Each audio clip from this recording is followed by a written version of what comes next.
As Pakistan continues to suffer the devastating consequences of unprecedented floods that have left a third of the country underwater and millions of people displaced, the UN warns that the situation is beyond bleak. So why isn't the international community doing more to help? I ask Pakistan's Minister of Foreign Affairs.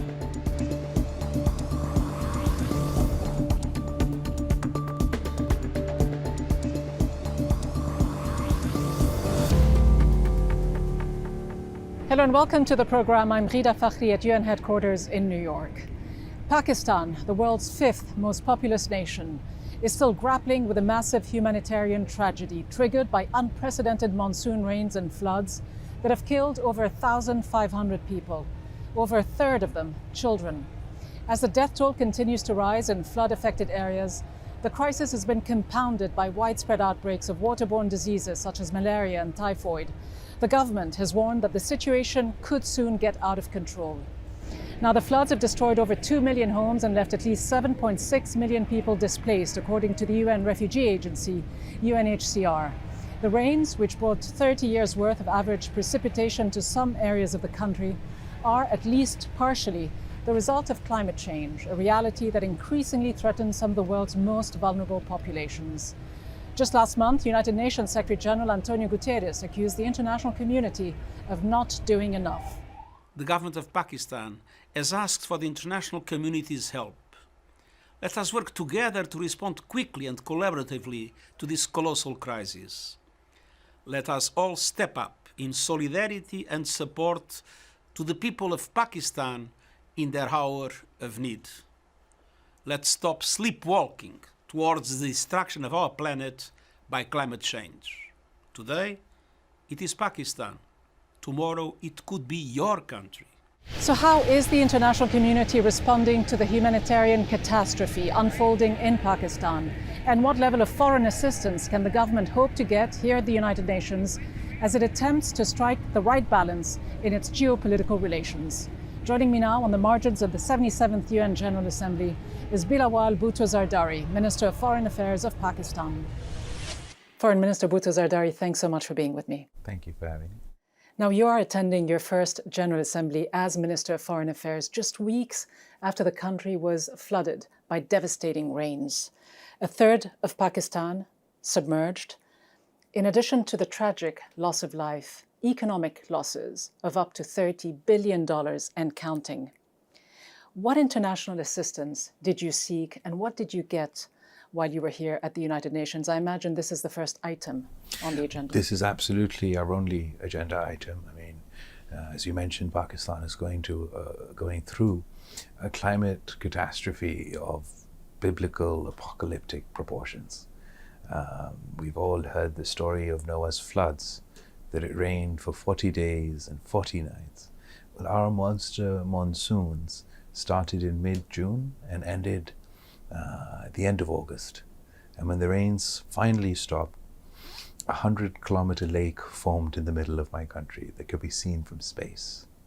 We, as you mentioned, a third of the country's landmass is underwater, and 1 in 7 of my population, 33 million people, bigger than the population of New York State, Sri Lanka, many other countries, dire need of assistance. And yet, is the world coming to Pakistan's assistance? And by that I mean, are wealthy Western donors doing enough to help? Look, absolutely, the world is stepping up and assisting Pakistan.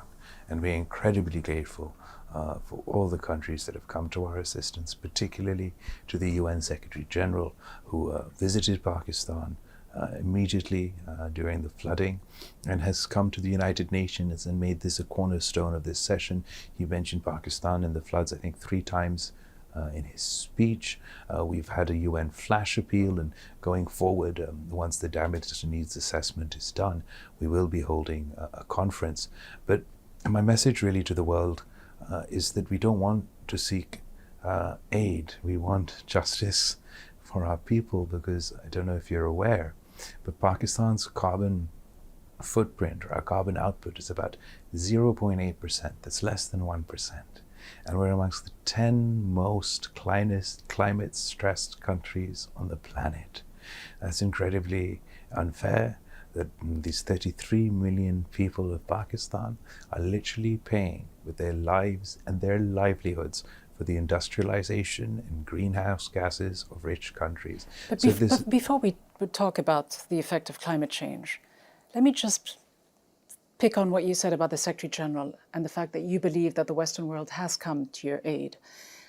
The SG himself has said that the world was sleepwalking through this tragedy, through these floods. He did visit Pakistan, yes, but then if we haven't seen the kind of aid that matches the scale of this tragedy, his visit could not have been that successful, was it? It's absolutely successful in not only garnering the attention, and the attention is what we need before we can get the aid. And as far as officially gathering the aid is concerned, while it has come in bits and pieces as of now, once our waters finally recede, because it's going to take many months for the waters to pass, and the damage needs assessment is done, then we will have a proper figure, a comprehensive dossier, which the United Nations Secretary General himself and other world leaders, including President Macron of France, have offered to assist us and support us, not only for the relief and rescue, but going forward for reconstruction and rehabilitation.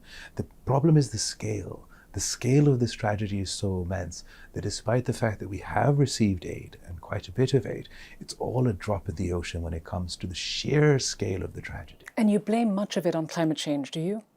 It's not me. I mean, the scientists are saying that this storm was 50% worse as a result of climate change. But monsoon rains, though, in Asia are not a new phenomenon. No, absolutely. Some believe that the government should have been better prepared. In fact, a lot of scientists also believe that blaming it all on the doorsteps of climate change is misleading, because they say the government has also mismanaged the crisis. I'd really love for you to name the scientist that says that. Frankly, we're used to floods. We're used to monsoons. This was nothing normal. We've had historic floods, the biggest in our history, in 2011, in 2010. But what do you do when a 100-kilometer lake forms in the middle of your country? What do you do when flooding comes from the skies?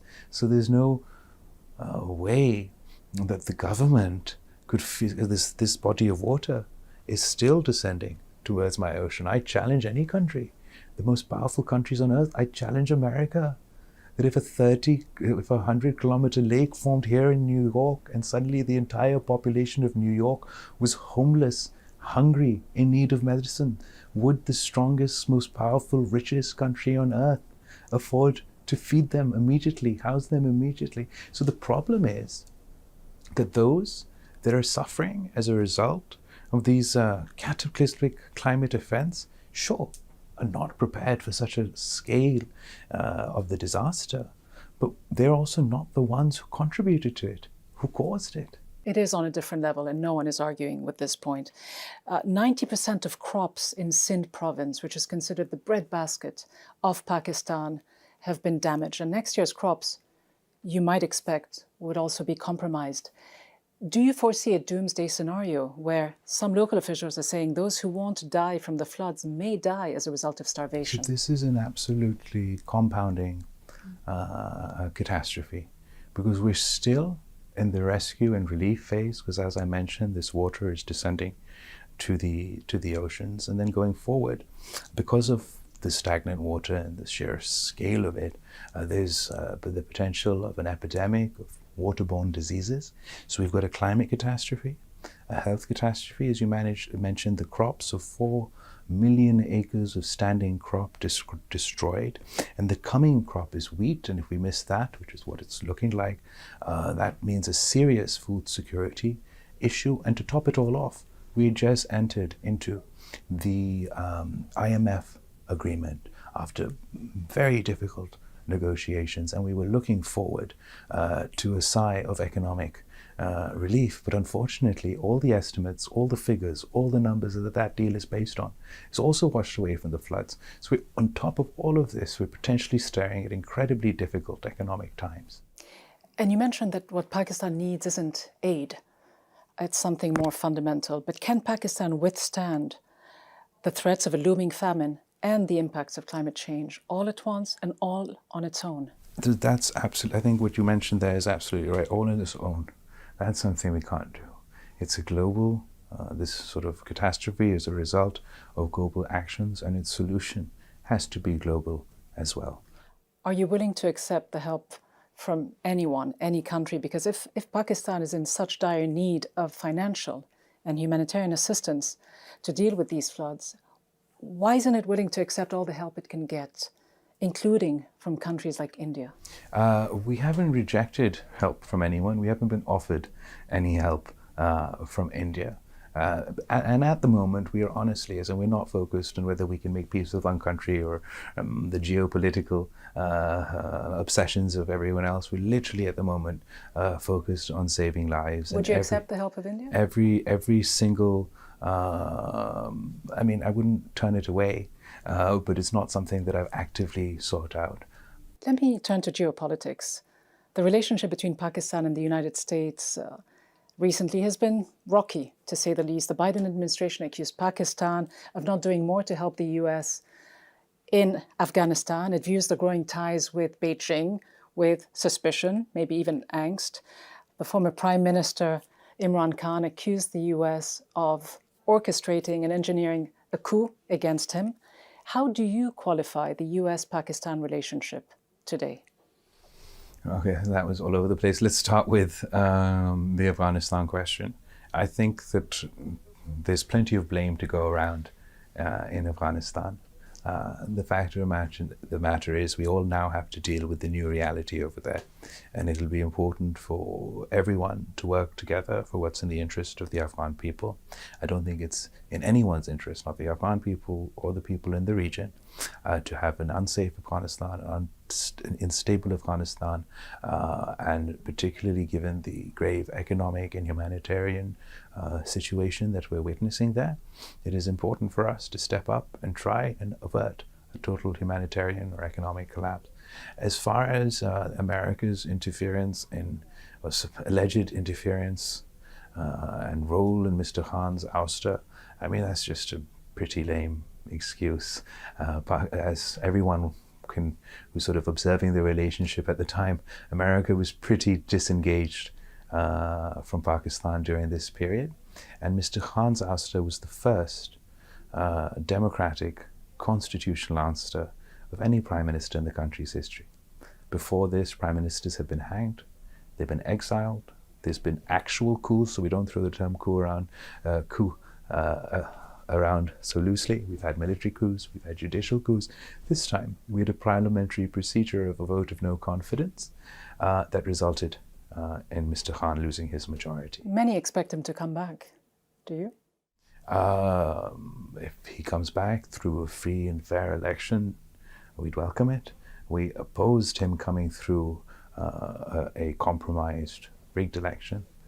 We believe in democracy, and he has absolute right to take part in the democratic process. Is the US still holding off on engaging fully with Pakistan, or is Pakistan hedging its relationship with the US now that China has become such a major economic and military superpower? So I don't think our relationship with either country are mutually exclusive. We have long-standing ties with our neighbor China. There's a deeply rooted relationship which is not going anywhere regardless of overall situation with any country. And we have standalone ties with the United States. And I believe that we're both engaging with each other in a positive manner.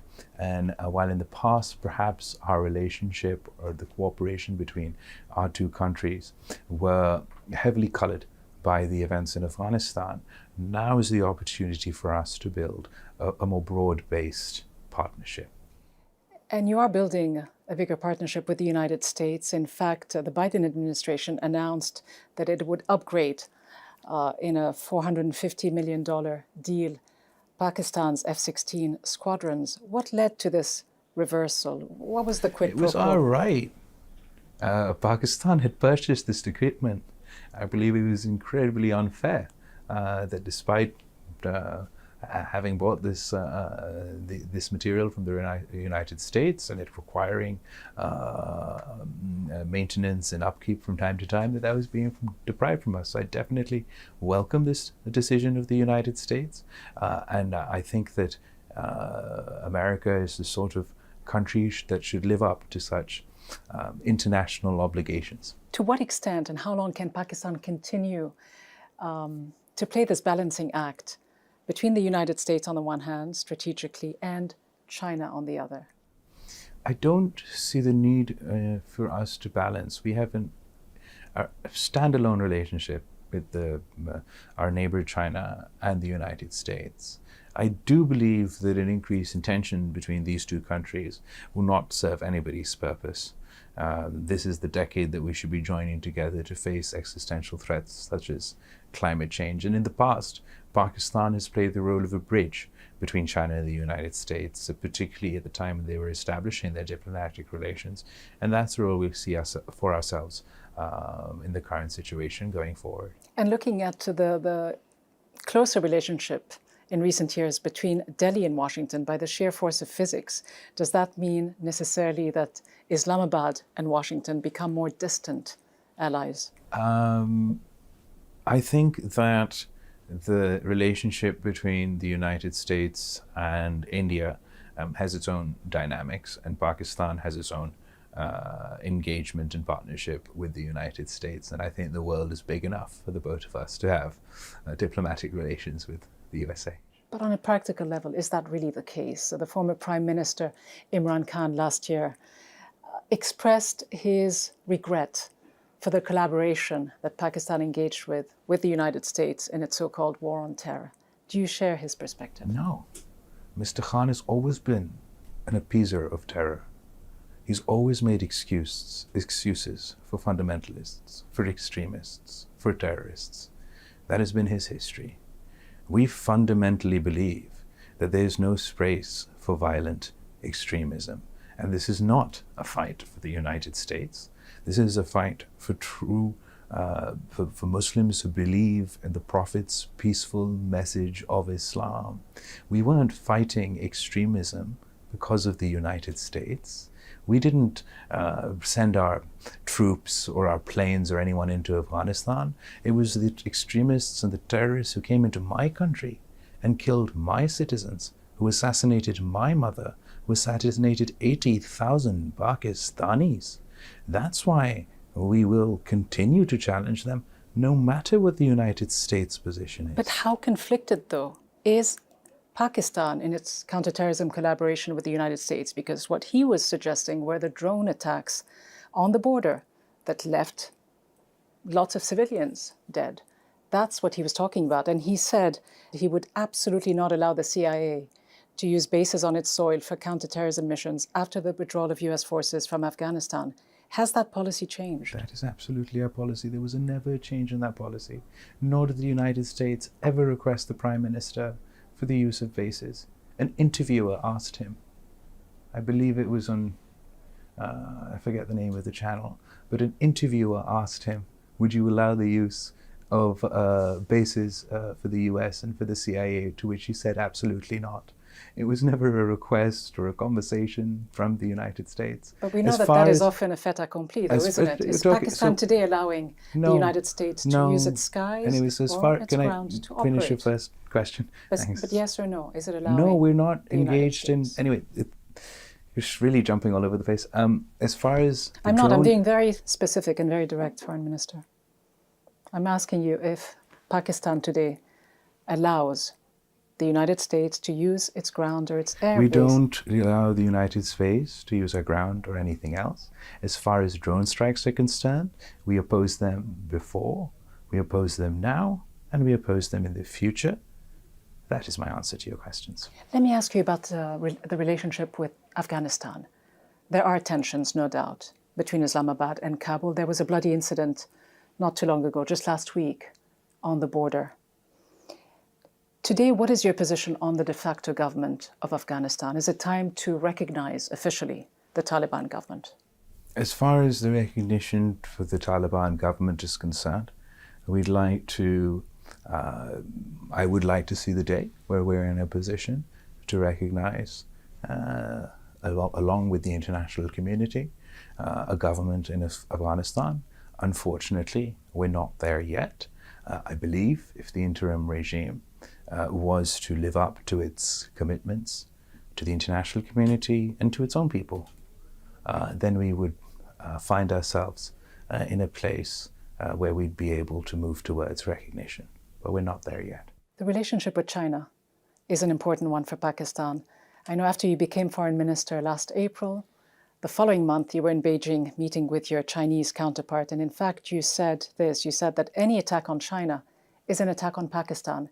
Is this policy or a slogan? I was referring to a specific terrorist attack actually that had happened recently, and that was the context of my remarks. There was a terrorist attack in Karachi on a Chinese language school where a 21-year-old Chinese language teacher was killed along with some other people. And this was an incredibly obnoxious terrorist attack that left all of Pakistan shaken. I was expressing my true feelings. This attack was an attack on China, which we see as also an attack on Pakistan. But is this still the case today, following President Biden's statements that the United States stands ready to defend Taiwan if it were to be militarily attacked by China? I mean, to be clear, in the event of a military confrontation between China and the United States over Taiwan, would Islamabad turn its back on Washington? We in Pakistan believe in the one China policy, no ifs, no buts. And I think it's the increase in tensions and rivalries in our region serves no one's purpose. Frankly, at a time when we are facing one existential threat after another. But would you have to choose a side? Would you choose a side?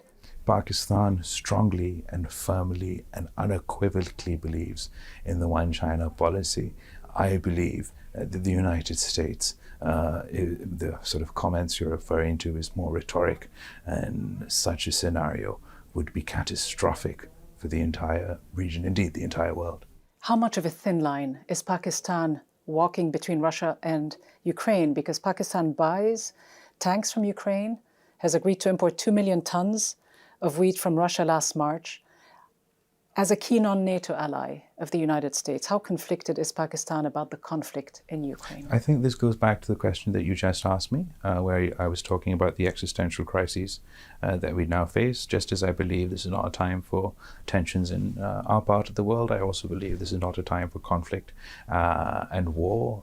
On this, I agree with the comments of Prime Minister Modi of India, that we're not in a time for war, and I call on the government of Russia and the government of Ukraine to pursue peace through dialogue and diplomacy. Finally then, you mentioned India, and I know in 2014 you said that you will take back, quote, every inch of Kashmir because it belongs to Pakistan. Today as foreign minister, at the time you were chairman of the Pakistan People's Party, but today as foreign minister, a nuclear power state, Pakistan, how do you resolve this issue? Are you willing to sit down with India and perhaps even accept an independent Kashmir? So as far as that statement was concerned, I suppose that's 2014.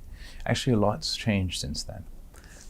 In 2019, August 2019, India took unilateral, illegal action, tried to alter the internationally disputed status of Jammu and Kashmir, and they continue with such unilateral actions in an effort now to convert what is the last remaining part of India, where there's a sort of region that is under Indian control, that's a Muslim majority. They're attempting to turn the Muslims of Kashmir into a minority in their own home. That has made engagement and talking with the government of India incredibly difficult from a Pakistani perspective. I think what would allow us to go forward, because we do want to live in peace with our neighbors, but the onus is on India to create the atmosphere for that by taking back their unilateral actions of August 2019, so we could have a discussion in line with the UN resolution and the UN position on Kashmir. Can you avoid engaging in a political settlement with India?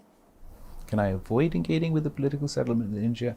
I think that the actions that they've taken, the way that India has moved away from what once was a secular country home to all faiths all religions, including their large Muslim minority, to one that's increasingly a Hindu supremacist state with very little space for their own minorities, for their own Muslims, for their own Christians, let alone the Muslims of Kashmir and Pakistan. But ultimately the solution is dialogue and diplomacy. We all understand that, and I believe particularly the younger generation wants to see the two countries living in peace together. Foreign Minister Zardari, thank you so much for your time. While his government tries to address the aftermath and the fallout of the epic floods that submerged a third of the country, the Foreign Minister of Pakistan is here at the UN this week to draw attention to the plight of his nation at a time of acute international tensions and economic hardships.